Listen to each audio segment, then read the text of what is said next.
Sadashiva Samarambam Shankaracharya Madhyamam Asmadacharya Paryantam Vande Guru Paramparam. Om. De fato, nossa religião védica prescreve apenas aquela vida que nos preparará para o autoconhecimento. Esta cultura védica, vedântica, né, hindu, é realmente um tesouro, né? Como se diz, é uma joia de um valor, né? Incalculável. Você viver numa sociedade na qual todos, né, vivem a partir desta preparação, né? E a Veda, portanto, é considerada uma grande mãe. Ela já decide para as criaturas, né? O que é bom para a gente, né? O que é bom para vocês é o autoconhecimento e você precisa de uma vida religiosa, espiritual, né? Para que você possa se preparar para o autoconhecimento. Portanto, o estilo de vida é fundamental para o crescimento espiritual. A singularidade da cultura védica é que ela se destina principalmente para o punya, crescimento espiritual, né? Nós vimos diversas vezes, quando você é um karma-yogi, você quer o punya, né, material, mas o seu objetivo primário é o punya espiritual, purificação, crescimento, força, equilíbrio, né, mental, emocional, psicológico, uma boa qualidade intelectual. Então, este é o estilo de vida destinado ao crescimento, que é o principal objetivo, né, da cultura védica, das sociedades védicas. Não que as sociedades védicas sejam contrárias ao crescimento material, ao punya circunstancial. Elas não são contra, não ignoram e não condenam, mas exaltam que o crescimento espiritual é o propósito muito mais elevado, né? Portanto, nem mesmo precisamos, a gente nem precisa compreender toda a tecnologia, toda a ciência védica para crescermos e nos purificarmos. Basta a gente seguir os conselhos da mãe. A mãe é os Vedas, que nos propõe um estilo de vida. A gente fala de estilo de vida, estilo de vida, estilo de vida. O estilo de vida é associado a associações também, né? Então, a gente precisa de boas associações e a gente precisa de um estilo de vida que seja favorável ao crescimento espiritual, né? E como as nossas escrituras, de novo, né, ressaltam, a associação é o primeiro ponto. Se associe com pessoas mais sábias do que você, dentro do possível, né? Se associe com as escrituras védicas, se associe com o professor, se associe com outros buscadores do autoconhecimento, sem condenar ou ignorar as nossas necessidades circunstanciais. Então, basta a gente seguir as indicações dos Vedas. A gente nem precisa saber que a gente está obtendo o crescimento ou a purificação, entendeu? A criança vai seguindo dentro daquela cultura sem compreender, isso aqui é um processo de purificação, de elevação, é uma ciência. Gradualmente isso vai resolvendo a mente, pacificando a mente, você vai desenvolvendo, né, valores éticos, morais, espirituais, você vai se tornar uma pessoa elevada espiritualmente. Não, simplesmente dá uma palmada no menino, a menina e diz assim, olha, você tem que viver segundo, né, a nossa cultura védica. Mais tarde você, mas eu quero saber por quê, eu quero o que eu quero, quando eu quero, não. Você tem que seguir esses princípios, né, éticos, morais, védicos. Mais tarde você vai entender por que eu estou, né, simplesmente mandando você seguir esse caminho. Você é uma criança ainda. Uma vida religiosa, espiritual, dentro da cultura védica.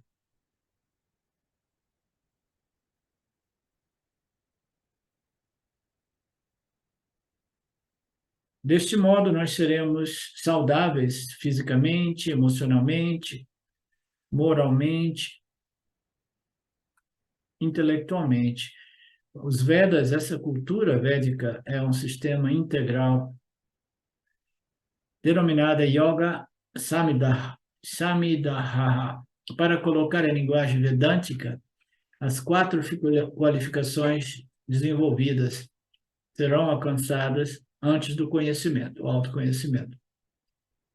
Onde ele obterá este conhecimento? Na mente. Isso é importante. O autoconhecimento ocorre aonde? Ocorre em Brahman, né? Não. O Brahman é além do conhecimento da ignorância. Ignorância e conhecimento se referem somente ao Jiva Atma. Então, onde é que vai ocorrer este autoconhecimento? A gente sabe que todo conhecimento científico objetivo ocorre no intelecto. E o autoconhecimento? Também no intelecto. Tá?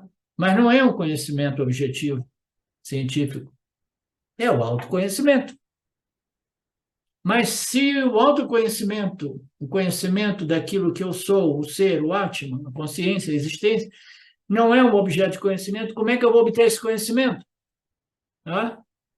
Se não é um objeto de conhecimento, como todo conhecimento científico, né? Não, você vai obter isso através dos Vedas, mais especificamente do Vedanta, né?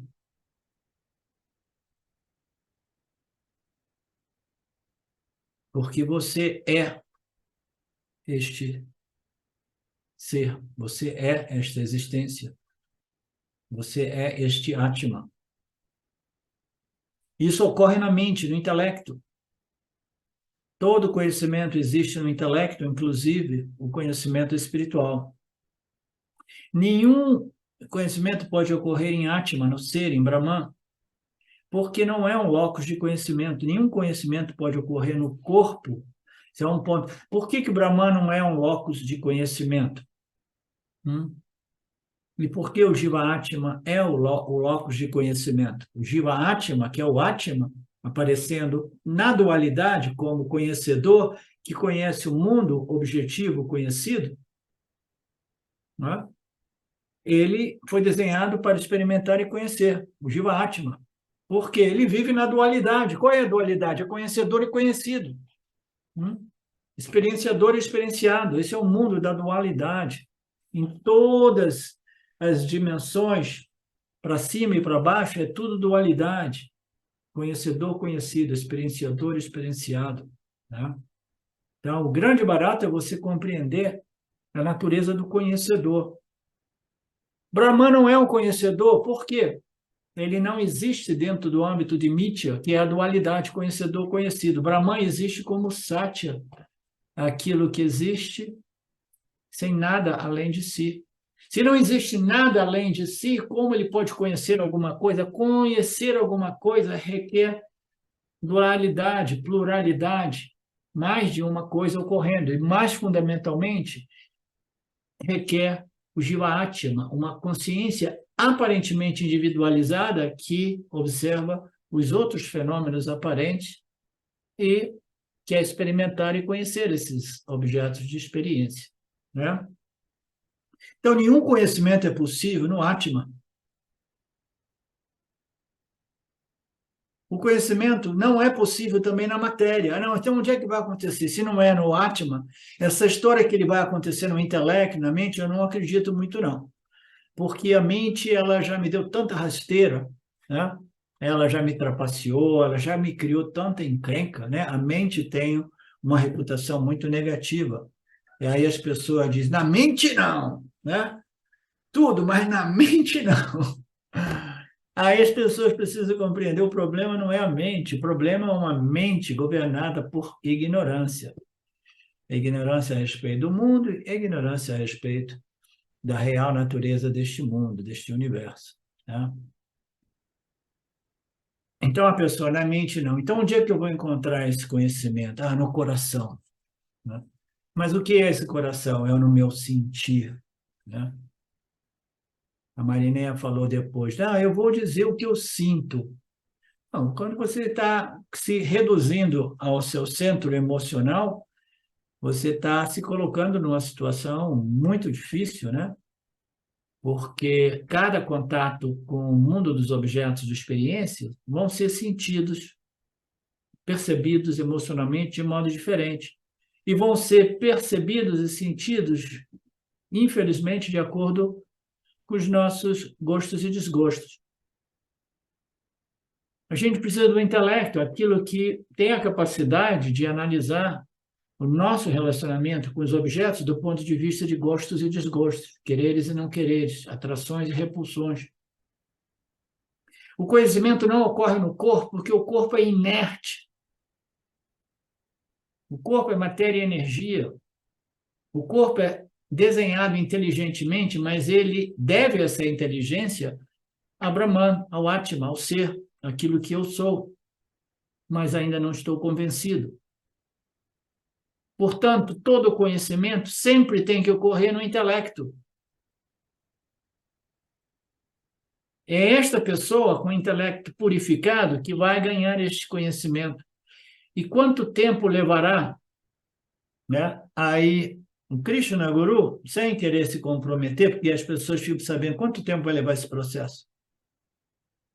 Eu encontrei um cara uma vez lá no interior de São Paulo, numa cidade lá perto de Sorocaba.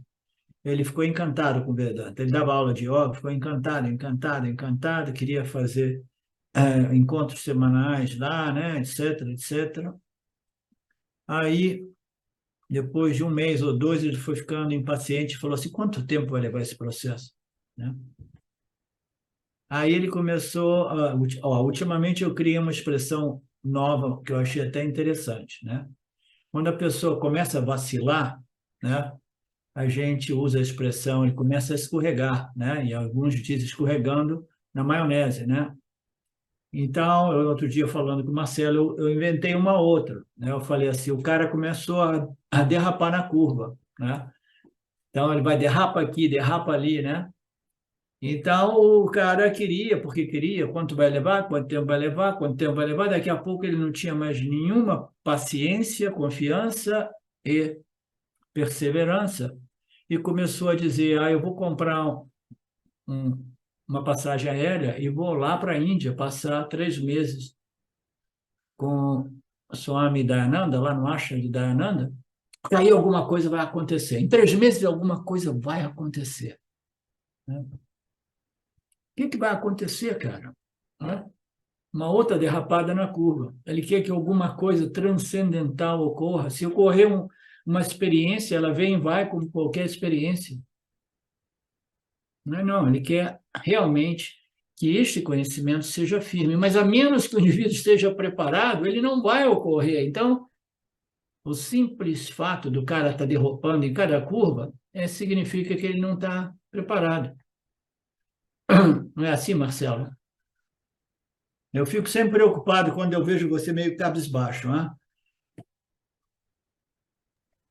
Estava refletindo Ok. sobre suas palavras aí.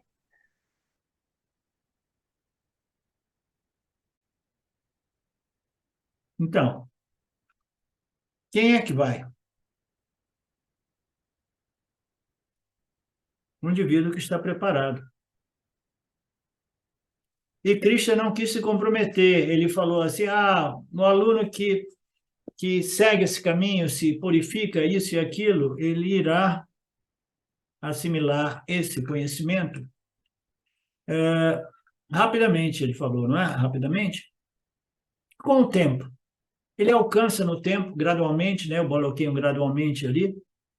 Às vezes você pode até ver rapidamente, às vezes Krishna, para tentar, né, motivar, inspirar as pessoas, fala, siga o Karma Yoga que rapidamente você estará qualificado para o Yana Yoga, né? Mas ninguém sabe o quanto rapidamente vai ser. Importante a gente compreender que nesta vida, neste mundo, nesta experiência humana aparente, não existe nada melhor do que fazer do que purificar, crescer e se elevar espiritualmente. É o jogo mais importante da vida, é o crescimento e desenvolvimento espiritual, né? Então, o que você está fazendo da vida? Ah, eu entrei num jogo muito bacana. Qual é o jogo? O que você ganha? Elevação espiritual. Putz, como é que é esse jogo, cara? Ah, é o melhor jogo que existe em Mitya. Em Samsara não existe jogo melhor do que a elevação espiritual.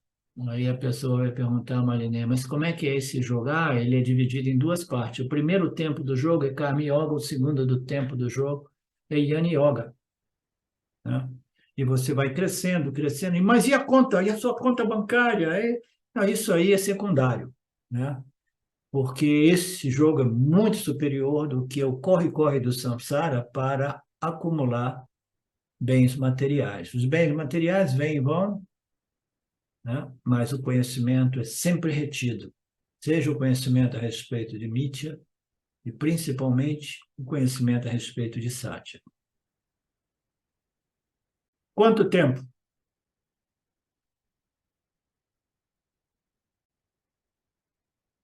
Krishna não quer se comprometer, dizer assim, olha, vai levar 3 meses, né?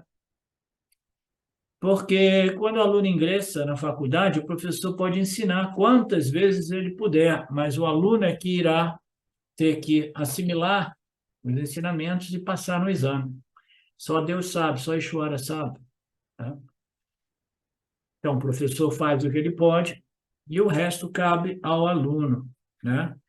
E o aluno, ele está diretamente, né, conectado com Ishvara, porque Ishvara, ele está, né, condicionando a condição mental, emocional, intelectual do indivíduo através, né, do Prarabdha Karma do indivíduo. O Prarabdha Karma mais subjetivo possível é a minha condição mental. Ah, mas a minha mente está tão, né, impura. Sim, isso é karma, isso é Prarabdha.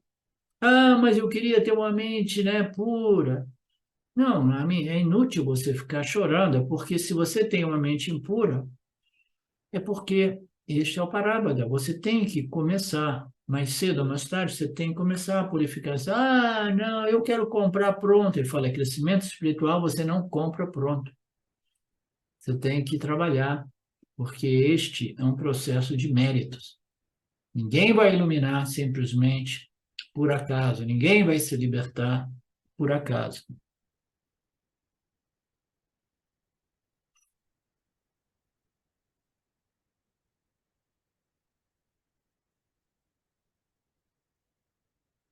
Então, existem diversos exames, qualquer campo de conhecimento você precisa de se preparar. Tem alguns exames por aí, né, no campo de financeiros, contábeis, etc., que o indivíduo passa anos e anos estudando para passar naquele exame, 27 vezes, aí de repente o cara passa, mas ainda assim ele falhou mais uma vez esse exame, aí o cara diz assim, ah, deixa para lá essa história de passar em exame, porque somente Jesus nunca falha. Aí o cara fala, eu queria que ele estivesse aqui para tentar passar nesse exame, porque de repente até Jesus ia falhar nesse exame, de tão difícil que ele é, né? Uma piadinha. Então, Cristo nos diz que você alcançará quando você estiver devidamente qualificado. Quanto tempo vai demorar? Não importa. O importante é você, ó, ir subindo, subindo. Ah, não, eu vou deixar a vida me levar, a vida leva. E aí você vai para baixo, vai para baixo. Eu encontrei uma pessoa recentemente, né, que, pá, não encontrei muito bem a pessoa, perguntei, o que que vai, pá, pá.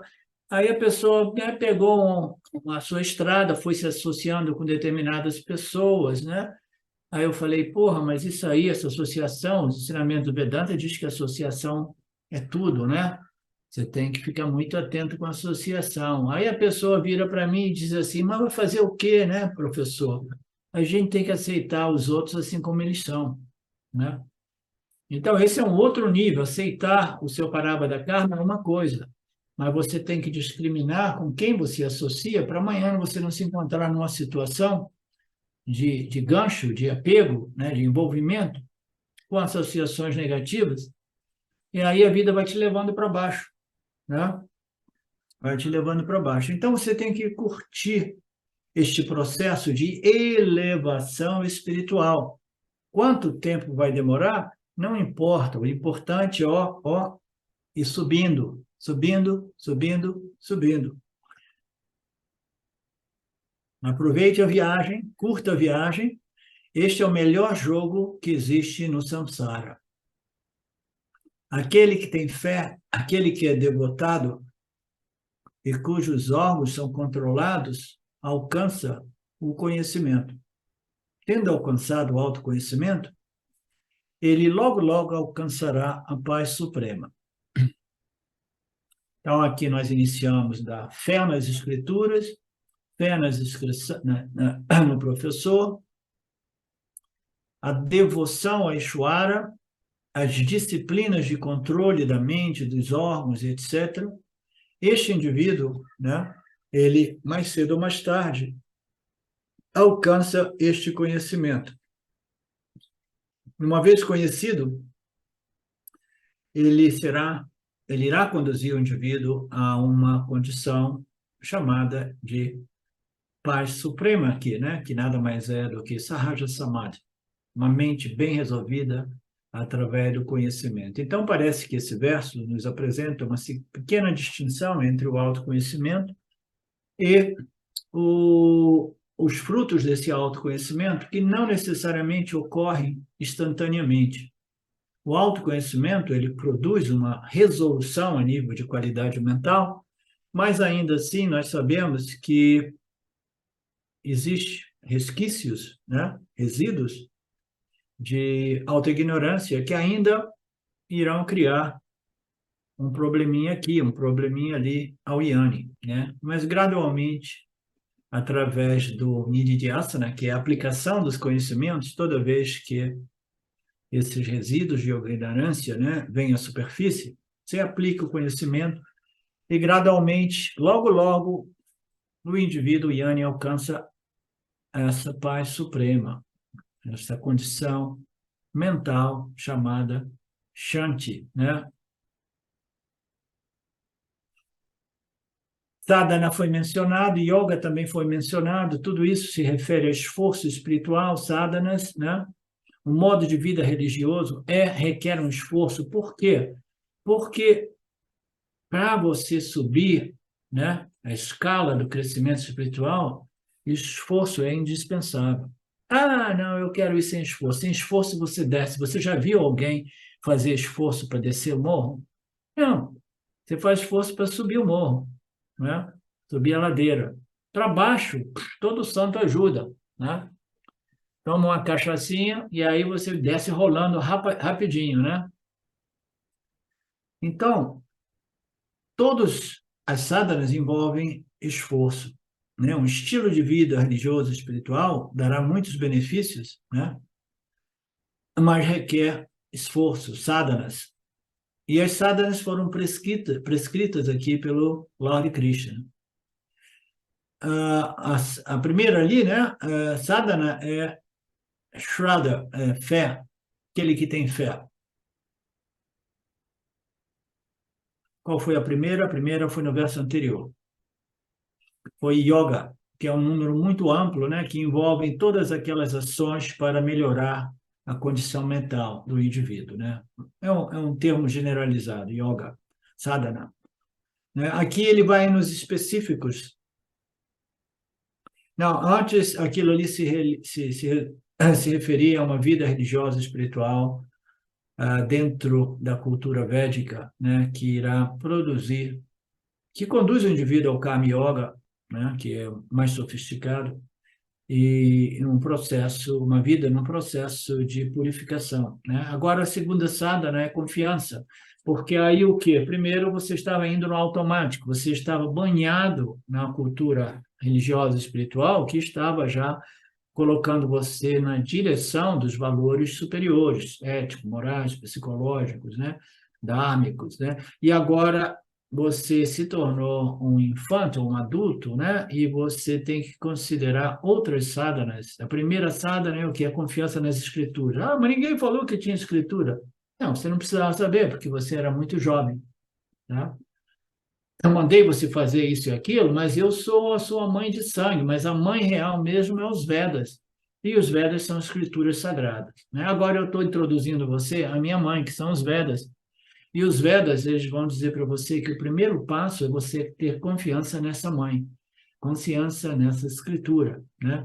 Shraddha, confiança, fé, né? Na validade das escrituras, até nós entendemos claramente o porquê dessas escrituras serem válidas, porquê delas serem benéficas.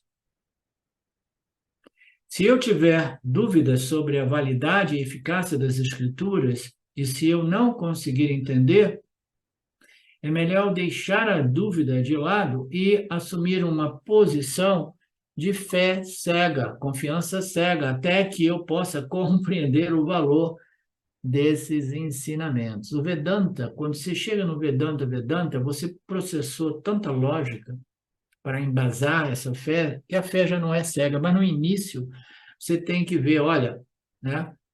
Eu tenho que ter confiança nessas escrituras, eu ainda não compreendo bem, mas alguma coisa dentro de mim sinaliza que eu preciso dar uma chance a essas escrituras, né? Então, mesmo que eu não entenda tudo, ouça um pouco, ouça, dê um tempo para o Vedanta, 3 meses, 6 meses, suspenda, né, as suas críticas, os seus preconceitos, né, as suas resistências, dê um tempo para as escrituras vedânticas, né, e depois você faça a sua avaliação. O que você acha agora? É para você ou não é para você? Né? Você viu a lógica, a beleza e o potencial, né, desses ensinamentos em remover este, assim, né, referido por mim frequentemente, o elemento sofrimento psicológico da experiência humana, né? Todo mundo quer o conhecimento para remover o sofrimento psicológico. Raros são os indivíduos que querem o conhecimento por simples amor à verdade. Raros. Mas, em geral, voltando aqui, né, você precisa dessa confiança, até que você possa desenvolver um valor pelas escrituras, né? O valor pelas escrituras, quando a gente inicia esse processo, a gente não possui um grande valor pelas escrituras. Por quê? Porque a gente ainda não compreende, não assimilou as escrituras ao ponto de poder avaliar o seu valor. Não é assim, Sidem? No início a gente fica meio cabreiro. Será que eu estou perdendo tempo? Será que eu estou, né? Podia estar fazendo outras coisas, né? Me lambuzando no samsara, ganhando dinheiro, né? Você tem que dar tempo ao tempo. E aí, mais tarde, você pode avaliar, né? Portanto, deixe as suas dúvidas, porque se você está aqui é porque você ainda está sofrendo. Dê uma chance para o Vedanta, mas não julgue o Vedanta, porque você não possui a capacidade intelectual para julgá-lo. Se submeta aos ensinamentos por algum tempo com esta confiança. É uma confiança, como se diz, condicionada ao meu exame, ao exame futuro, né? Aos resultados, né? Posteriores, né? Não, eu vou ter uma fé nisso, mas é condicional. Qual é a condição? Em 6 meses eu quero ver se eu me beneficiei ou não. Essa é uma atitude inteligente, né? É uma fé cega? Não, é condicional. Qual é a condição? Eu dou 6 meses para o Vedanta. Se eu realmente me purificar e me elevar, eu digo, o Vedanta funciona, né? Se por acaso o Vedanta não produzir os resultados que eu espero em 6 meses, aí o que eu vou dizer? Eu vou dizer, o Vedanta não funciona. Aí as escrituras dizem, olha, se ela não funcionou para você, né, no máximo você pode rejeitar o professor e buscar um outro, mas não rejeite as escrituras, porque essas escrituras elas são o suprassumo do conhecimento puro, puro conhecimento espiritual. Tá? Você comece a contemplar o fato de que o Vedanta não funcionou porque você não está preparado para o Vedanta, qualificado para o Vedanta. E aí requer uma honestidade, integridade, né, pessoal, né, intelectual, rara, né, para admitir, não, eu acho que eu não estou pronto para o Vedanta, né? O professor, lembrando aí, né, acho que cabe bem aí o método FIR. Método FIR, FIR. da frequência, Nós- intensidade e o tempo de recuperação, para a gente poder ir avaliando, né? Perfeito. Vocês lembram do FIR, do Swami Paramartananda? Você vai fazendo um teste. Depois de 2 meses, você faz um teste. Você pega o firmômetro, aí você vê. Quando chega uma crise para você, né, você vai ver a intensidade, né, o quanto frequente foi, né, distante da anterior, e o tempo de recuperação. Aí você vai medindo o seu crescimento espiritual, né, emocional. Muito bem lembrado. Então, a confiança é o primeiro passo, ele diz aqui. Na verdade, esse será o melhor método, até que, pelo menos, o Gita termine o Gita inteiro. Oh, meu Deus, esse Gita do Vedanta Brasil não termina nunca, parece que vai rolar, né, 3 anos, 5 anos, não sei. A gente está ainda no capítulo 4. Será que eu tenho tempo para isso? Né? Então, aqui está falando, até que o Gita termine, o Gita do Swami leva 2 anos, você deve permanecer nele. Não está muito claro para mim, nisso há um problema que pode surgir, alguns karmas, algumas situações na vida, mas você continua estudando, continua firme, né? Resolvendo as suas dúvidas com o professor. Gradualmente você irá progredir, até que você descubra que todas as suas dúvidas foram esclarecidas e você se vê realmente, né, mais forte, mais equilibrado, mais maduro, mais preparado. O guru está sempre ali. Mesmo que você esteja frustrado, sem tempo, né, sem paciência, sem confiança, né, desafie o guru. Vai, ataque o guru. O guru está sempre ali, nas palavras do Swamiji. Portanto, o guru sempre aceita perguntas, ele não tem medo das suas perguntas. Este é um conhecimento que envolve perguntas, não é a fé cega, a crença cega. Todo o professor de Vedanta está sempre querendo ver as perguntas dos seus alunos, e os alunos do Vedanta Brasil parecem ser acanhados. Eles não fazem perguntas. Eu tenho que ficar aí puxando o pé das pessoas ao ponto que todo mundo fechou os vídeos. Ninguém quer se expor mais, né? As perguntas são importantes. Elas precisam ser trazidas à tona. Portanto, se o aluno não trouxer perguntas, o professor tem que produzir perguntas, né? Por isso que o professor, às vezes, ele inventa que alguém escreveu para ele com pergunta para ele responder. Isso é muito comum. Todos os Vedas foram escritos assim, né? Os rishis estão lá recebendo os conhecimentos, os nossos acharyas estão lá e eles começam a inventar pergunta. Porque diz essa turma aqui não apresenta as perguntas, ou talvez eles já estejam para lá de realizados, que não têm perguntas, ou de repente eles são acanhados, como a gente diz no interior do Brasil. Existe. Quem é que eu posso pegar no pé? Ô, Henrique, você não faz mais pergunta, cara? Você fazia tanta pergunta no início? Você ficou acanhado também, Henrique?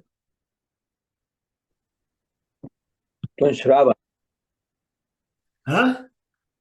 estou fazendo Shravana, Manana. Ah, ok. Shravana. Bacana. Então, isso é importante também. Eu estou falando com o Henrique, porque eu vi o Henrique aqui. O Henrique ele tinha uma tendência, né, exagerada de questionar, perguntar, questionar, perguntar. E às vezes a pessoa tem que dar tempo ao tempo e procurar as dúvidas e os questionamentos realmente, né, genuínos e profundos, não aqueles que estão simplesmente querendo se opor à lógica apresentada pelos Upanishads, mas sim aqueles que ainda faltam compreensão da minha parte.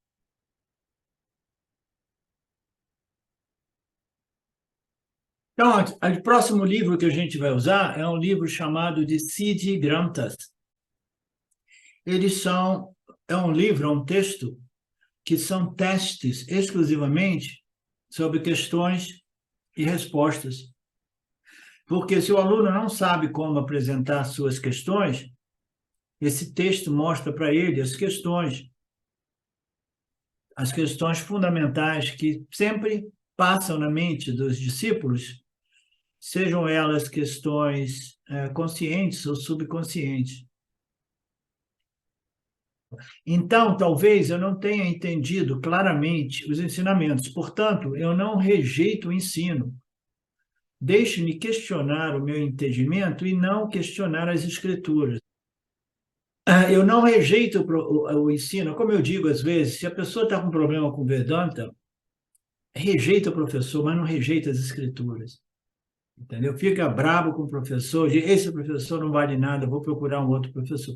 Mas não rejeita as escrituras, porque se você rejeitou as escrituras, você não tem mais a possibilidade, né, de ser ajudado neste processo.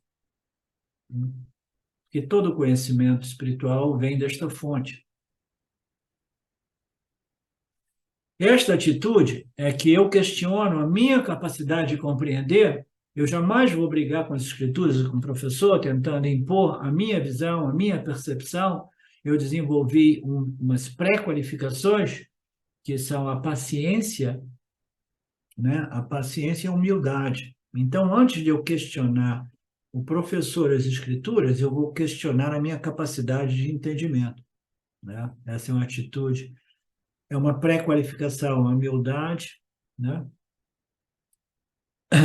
E a paciência. Então, essa atitude é chamada de Shraddha, é a confiança.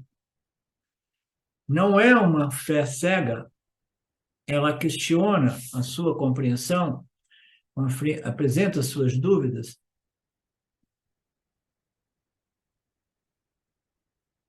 E isso é parte do Manana, né? Aqui tem Shraddhavana, esse indivíduo que desenvolve esta qualificação. Isso é através do processo de Shravana e Manana, né? Este processo, Shravana e Manana, irá produzir o quê? A convicção de autoconhecimento. Esta pessoa definitivamente obterá esta convicção de autoconhecimento. Essa é a experiência de todo estudante de Vedanta e de todo guru do Vedanta. Existe muita confusão e, portanto, este processo é inevitável, que começa com Shraddha, né? E não apenas perguntas de outras pessoas religiosas, perguntas da ciência mais recente. O Vedanta está pronto para encontrar os últimos desenvolvimentos da ciência, além de todos os outros sistemas de filosofia do mundo. Portanto, o Vedanta é completo e abrangente, mais interessante. Portanto, a confiança, né, é o primeiro passo. Se você tiver dúvida, dê o benefício da dúvida às escrituras. Okay?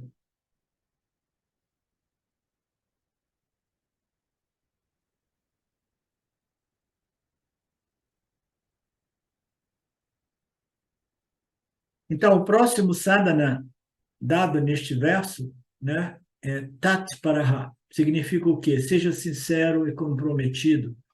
você também deve cooperar com o guru, com o professor. Você não deve fazer perguntas apenas por fazer perguntas. Você não deve fazer perguntas simplesmente porque você quer se afirmar, porque você está apegado ao seu ponto de vista, né? Porque você quer criticar as escrituras, né?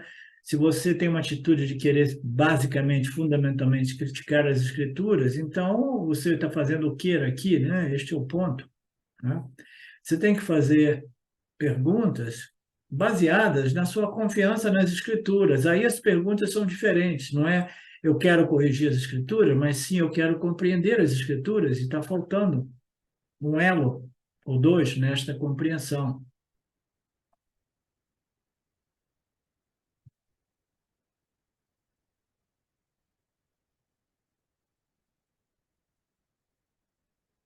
Aí o Swami conta uma historinha que no passado ele fazia sessões de pergunta e resposta, aí ele viu que as pessoas só estudavam quando tinha sessão de pergunta e resposta.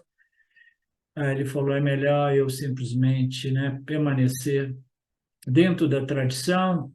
Na tradição, o guru apresenta os, os ensinamentos e o estudante, o discípulo, apresenta as suas questões ao professor, né? Seja pessoalmente, seja na página Facebook do Vedanta Brasil, ou seja durante as aulas, né?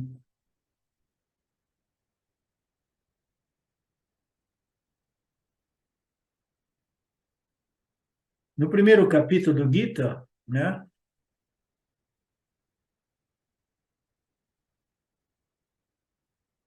apenas Swamiji estava sentado, ocioso, e eu também estava ocioso. Então, deixe-me questionar algo, apenas para passar tempo, ou apenas para testar o Swami, né? Então, a questão de atitude, né?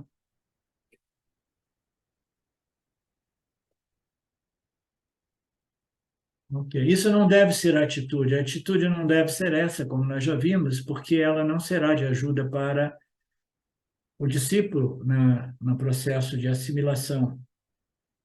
Eu preciso fazer o dever de casa. O que é o dever de casa? É o manana, né? O dever de casa é fazer o manana, refletir, contemplar, identificar as questões que não estão claras, as dúvidas, né? Escrevi um satsang recentemente sobre isso, né? As pessoas, né, elas precisam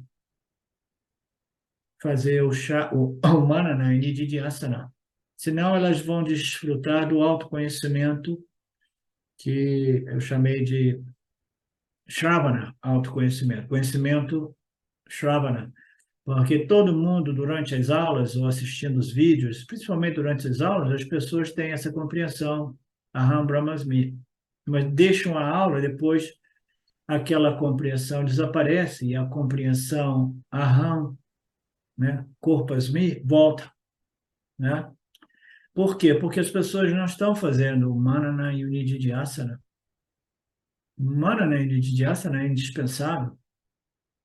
Senão vai ficar todo mundo dependente dessas aulas, dependente da exposição, para curtir um autoconhecimento que é momentâneo durante as aulas.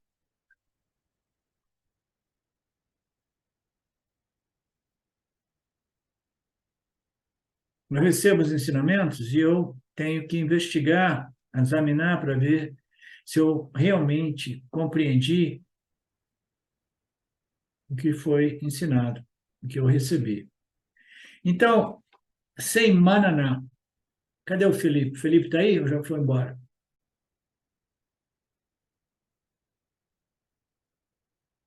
Então, o Felipe não resistiu ao Shravana hoje. Eu vou puxar a orelha dele e vou perguntar se pelo menos ele está fazendo manana e nididhyasana, né?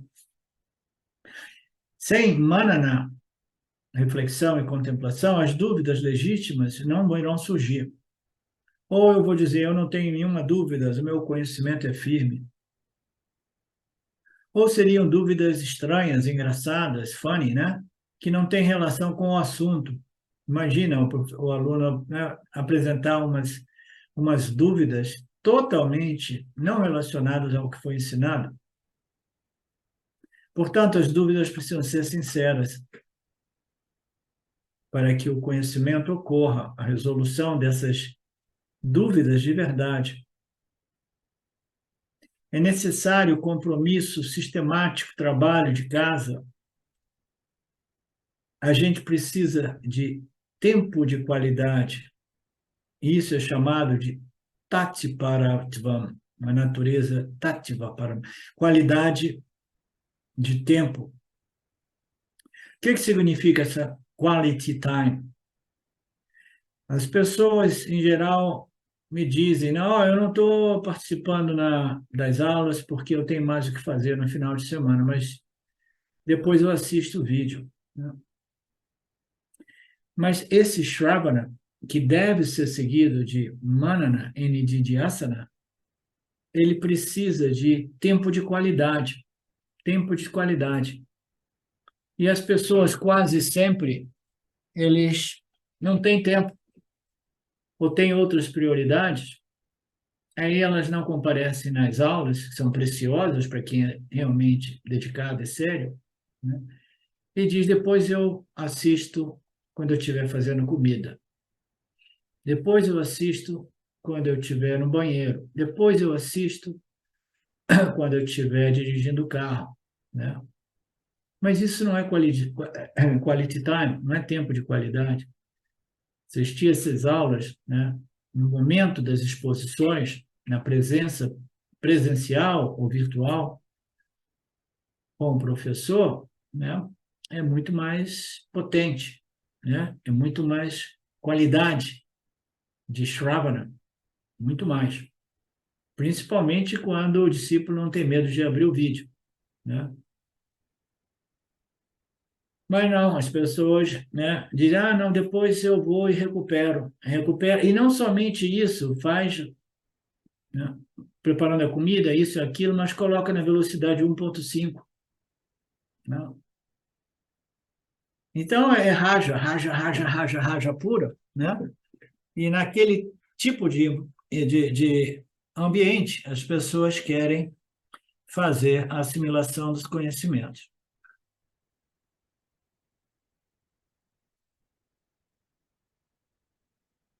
Ok. Se esta sinceridade não estiver presente na mente do discípulo, algumas ideias serão perdidas. Não que o Gita seja inútil, algum benefício será extraído do Gita. Pelo menos você consegue algumas piadinhas legais durante as aulas, uma coisa ou outra, mas não será um sistema consistente de ensino.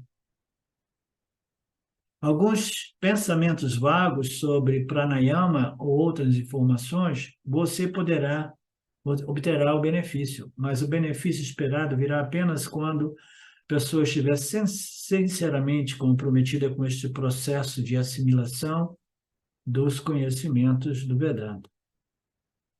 Então, o primeiro é fé e o segundo é o compromisso, a qualidade. O compromisso é muito difícil de encontrar, é raro. O estudo sistemático, né, com a ajuda do professor periodicamente, e não somente o estudo e depois o manana e o nididhyasana.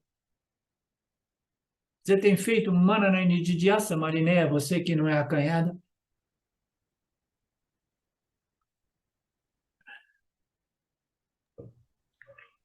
Eu tenho procurado, sim, fazer. Ótimo. Tenho feito. Ok. Bom exemplo para todos. O compromisso é a segunda coisa. O terceiro é a capacidade de disciplina, disciplina sensorial. Aquele cujos órgãos foram controlados irá alcançar esse conhecimento, controle, disciplina, disciplina dos órgãos das ações, órgãos da recepção, né? E da mente.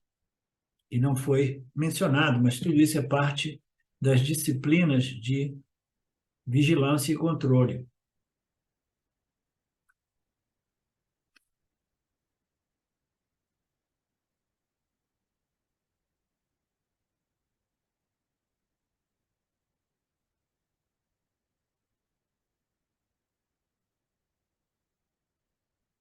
Ok, disciplina sensorial.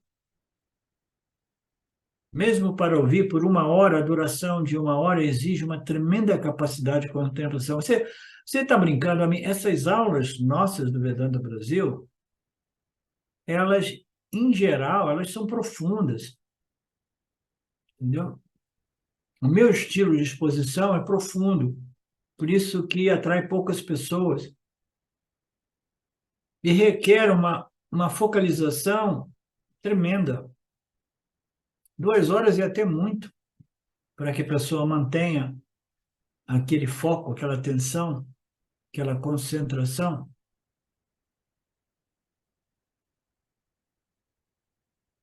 Se for simplesmente outros textos, né, como o Ramayana, você vai aprender a história do Ramayana, que ele foi para um ashram, isso e aquilo, né? Então, é um texto simples, é uma narrativa de um romance que tem uma conotação de, de desenvolvimento, de pensamento, mas coisa mais leve, né? Você pode vagar, você não precisa ser focado, você vai lembrar, vai pensar na morte do bezerro, vai pensar isso, vai pensar no que vai fazer, vai pensar se o almoço vai ser bom, mas você dentro, né? É como se você estivesse assistindo uma novela, aquelas novelas que você às vezes perde 2, 3 capítulos, mas ainda assim você não perde o fio da meada, né? Mas quando você entra no Vedanta, essas exposições mais profundas, você precisa de uma capacidade de foco, né, muito forte, né? Portanto, é isso. Confiança, confiança, perseverança, comprometimento, né? Disciplina, foco, capacidade de permanecer focado. O foco ele é derivado do controle e da disciplina, né? Você vai controlar o quê? Você vai controlar a mente. Está falando aqui que a mente precisa estar focada para seguir a lógica como apresentada nas escrituras. Mas para você seguir, você controlar a mente, você precisa primeiramente ter os órgãos dos sentidos controlados e os órgãos das ações controlados também. Então, tudo isso é parte deste processo, né, de purificação dos órgãos dos sentidos e da mente. E se uma pessoa segue essas sadhanas, tendo alcançado o conhecimento, certamente essa pessoa obterá o sistema mais maravilhoso do Gita ou dos Upanishads. Você obterá o conhecimento Param Shanti. Logo alcançará a paz suprema. Shanti Adigachati. Suprema. A paz suprema. Uma mente bem resolvida através do Atmayana. E o resultado do conhecimento é Param Shanti. A paz de espírito permanente. Permanente por quê? Porque a sua paz de espírito não depende das circunstâncias do seu parábado. Ela depende somente desta compreensão, e uma vez ela seja firme, sempre presente, ela estabiliza a mente nesta condição de shanti, de paz, confiança de que nada pode me afetar, de que tudo isso é parte de uma ordem aparente, superimposta dentro do âmbito de mim, a consciência, que não é alterada, mas é este princípio, consciência, o testemunho não experiencial, que não faz nada, mas testemunha tudo, sem jamais ser impactado pelas experiências do corpo-mente. Então é isso, meus queridos. A gente fez a aula, ainda bem que Ishwara segurou a onda do problema da eletricidade que causou alguns cancelamentos das minhas aulas recentemente. A gente volta na semana que vem, dando continuidade na beleza do Gita. Ok? Quem é que tem alguma questão, alguma dúvida, alguma reclamação?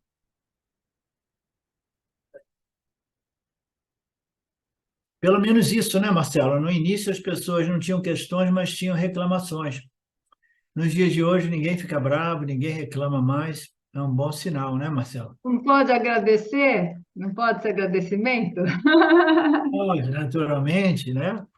Então, eu agradeço, Sim, porque sim. adoro Gita, é muito especial poder te ouvir realmente, e é muito profundo mesmo. Então, a gente não está, às vezes, participando, mas a gente ouve à noite, eu e o Mauro juntos, e é muito especial mesmo te ouvir sempre, viu? É 1.25, 1.5 ou 1? Com certeza, um com direito a parar para anotar no caderninho. Ah, olha que compromisso esse, hein? Compromisso com Manana. Ah, então tá, meus queridos. Até semana que vem, Shwara permitindo. Om Purnamada Purnamidam Purnamudachyate Purnasya Purnamadaya Purnameva Vashishate. Om Shanti Shanti Shanti. Namastê. Olá, queria trazer aqui para vocês o quanto eu tenho me beneficiado dos ensinamentos do Vedanta. Esses ensinamentos do Vedanta, eles mudaram a minha vida, o meu estilo de vida, né?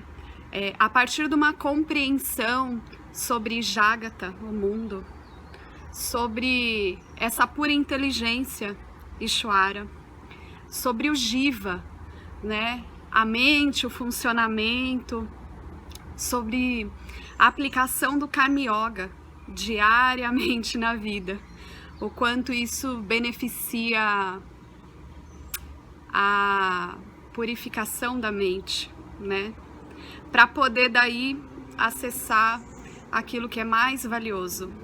Aliás, eu diria sem valor estimável, inestimável, né? Uma riqueza profunda, que é a compreensão sobre os ensinamentos de Satya, a consciência, a existência ilimitada que sou. Bom, eu sou uma aluna de Vedanta, desse grupo, Vedanta Brasil,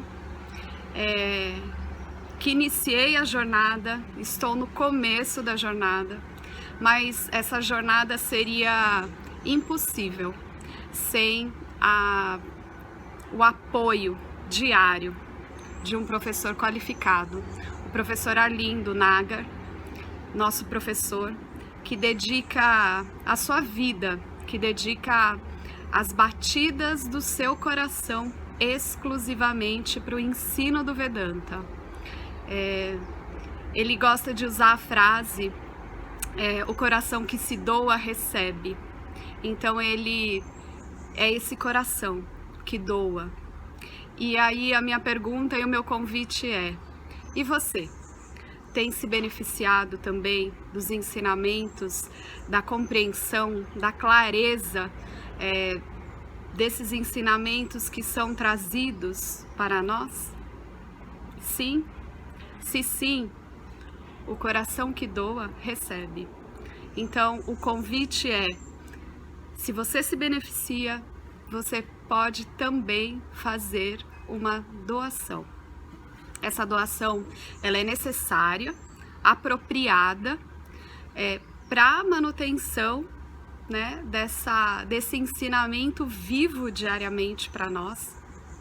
E é um convite para que a gente possa nutrir esse grupo com o dar e o receber. E se você se beneficia, tenho certeza, qualquer valor mensal é suficiente. É o valor que o seu coração sentir, mas é um valor apropriado. Bom, meu recado é esse. Eu agradeço imensamente e não tenho palavras para dizer o que é o Vedanta na minha vida. Só dizer gratidão. Gratidão Ishvara, gratidão professor, gratidão a Sampradaya, gratidão. Obrigada.